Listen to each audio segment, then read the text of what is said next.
I never believed in second chances. At least not the kind that life gives you when you've already lost what mattered most. But when I saw her again, after all those years, I realized some people aren't meant to disappear from your story. They're meant to come back when you've finally learned how to love them right. Her name is Emily. The girl who once made me believe that the world could stop spinning just because she smiled. We met when I was 22, at a small coastal town where I'd gone to escape everything that wasn't working in my life. I just dropped out of college. My father was disappointed, my mother didn't understand, and I had no idea what my future was supposed to look like. All I knew was that the ocean felt like the only thing still breathing when I couldn't. That's where Emily found me, sketching on the pier, pretending I was fine. She was carrying an old camera, the kind that still used film, and she asked if she could take my picture. I remember laughing, asking her why she'd want to capture someone who looked so lost. She just said, "Because lost looks real." From that moment on, I was hers, though I didn't know it yet. We spent that summer together like time didn't exist. She taught me how to see beauty in everything, rusted fences, rainy days, even in my own silence. I taught her how to draw faces, and she'd sit there for hours while I tried to get her smile right on paper. But nothing I drew could ever match the way she looked when she was laughing. We were young and broke, but God, we were alive. Every sunrise felt like a promise, every sunset a secret we kept between us. She dreamed of becoming a photographer for a travel magazine, and I wanted to paint something that would outlive me. We told each other that we'd chase those dreams together. But dreams have a cruel way of demanding sacrifice. That fall, Emily got an offer, an internship in Paris. It was everything she'd ever wanted. And I told her to go. I pretended I was happy for her, but inside, I was breaking apart.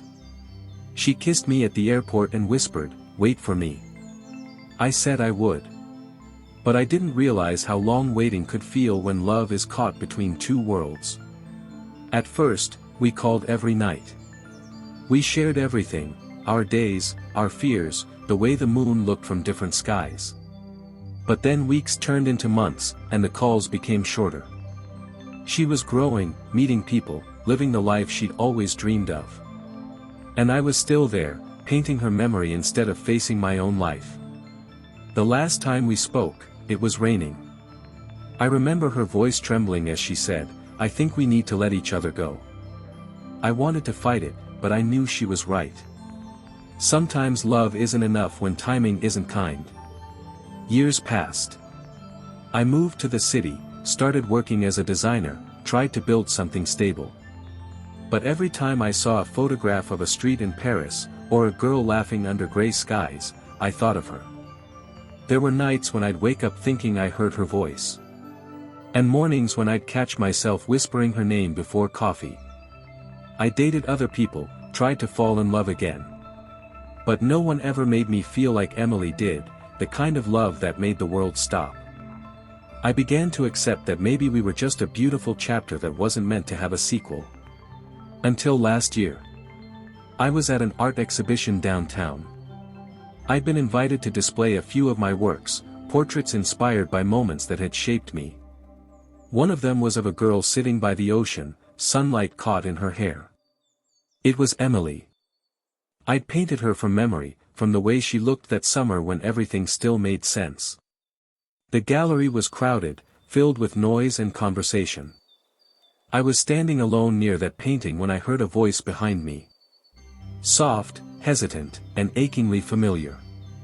"You still draw like you see the world through emotion." I turned, and there she was. Emily. Older, yes. Different. Her hair was shorter, her eyes carried stories I hadn't heard. But it was her. For a moment, everything around me went silent. I didn't know what to say. I think I just stared, afraid that if I blinked, she'd vanish again. She smiled, the same smile that used to make time stop. "I saw your name in the catalog," she said. "I almost didn't come in. But I had to know if it was really you." We walked outside after that. The city lights reflected on the wet pavement. It had just rained, like the night we said goodbye. It felt poetic, almost cruel. She told me she'd spent years traveling, working as a photojournalist. That she'd tried to settle in Paris but never really felt at home. I told her about my work, my studio, how I'd finally started to find purpose. And then she said, quietly, "I always wondered if you ever painted me." I laughed, because of course I had. She was in every painting I'd ever done. We spent hours talking, catching up on years we'd lost. There was no awkwardness, no forced politeness, just two souls remembering how to speak the same language again. When I asked her why she came back, she said, "Because I realized that chasing dreams doesn't mean losing people who make them worth it." That night, we walked along the river. She took out her camera, the same one from all those years ago, though it was cracked and faded now, and she took my picture again. "Still lost?" she asked. I smiled. "Maybe. But this time, I know what I'm looking for." After that night, she disappeared again. No message, no number. Just silence. I told myself it was fine, that maybe it was closure. But deep down, I knew it wasn't over. Because for the first time in years, I felt alive again. And you can't just unfeel that. A few months passed. I tried to focus on work, on normal life. But everything felt empty again. Until one morning, I received a letter, yes, an actual letter, like in the old days. The handwriting was unmistakable. It was from Emily. She wrote that she'd been in a small town by the coast, the same one where we'd met. She said she was taking a break from work, trying to find herself again. At the bottom, she'd written, "If you ever want to see the ocean again, you know where to find me." I didn't even think twice. That same weekend, I packed my things and drove for hours until I reached that familiar pier. The smell of salt, the cry of gulls, it all came back like a dream you'd forgotten how to wake from. And there she was. Sitting on the railing, camera in hand, waiting. I walked up behind her, my heart beating like the waves against the rocks. She turned around slowly, and when our eyes met, everything inside me just settled. Like I'd been holding my breath for years, and finally, I could exhale. "I knew you'd come," she said softly. And I laughed, trying to hide the tears. I didn't have a choice. She took my hand, and in that moment, it felt like the years between us melted away. No anger. No regret. Just two people who finally understood that love isn't about perfect timing, it's about never giving up on what truly matters. We spent the entire day walking, talking, laughing like before. She showed me the photos she'd taken over the years, faces of strangers, sunsets over foreign cities, places that had changed her. But the last photo in her album was different. It was the portrait of my painting, the one from the gallery. She'd taken a picture of it before she left that night. "I wanted to remember what home looked like," she said. The sun began to set, painting the sky with the same colors I used to mix when I tried to capture her on canvas. I remember thinking how poetic it was, that after all the detours, we ended up right back where it all began. She leaned against me, quiet, content. And for the first time in a long time, I didn't need to imagine happiness. I was living it. That night, after the sun disappeared behind the horizon, we stayed by the ocean in silence. The air was cool, and the waves carried a rhythm that felt like memory itself. Emily sat close to me, her head resting on my shoulder, and for the first time, I didn't need to say anything. Sometimes silence is the purest form of understanding. We watched the lights from the town flicker in the distance, and she whispered, "Do you ever think about what would have happened if I'd never left?" I smiled faintly. "All the time. But if you hadn't left, we wouldn't be here now. We'd still be kids, pretending to know what love means." She nodded, her eyes reflecting the moonlight. "Maybe you're right. Maybe time wasn't cruel. Maybe it just wanted us to grow first." There was something different about the way she looked at me that night, like she was finally ready to stay. The years had softened her edges but made her presence stronger, more grounded. I realized I wasn't falling for the same girl I once knew.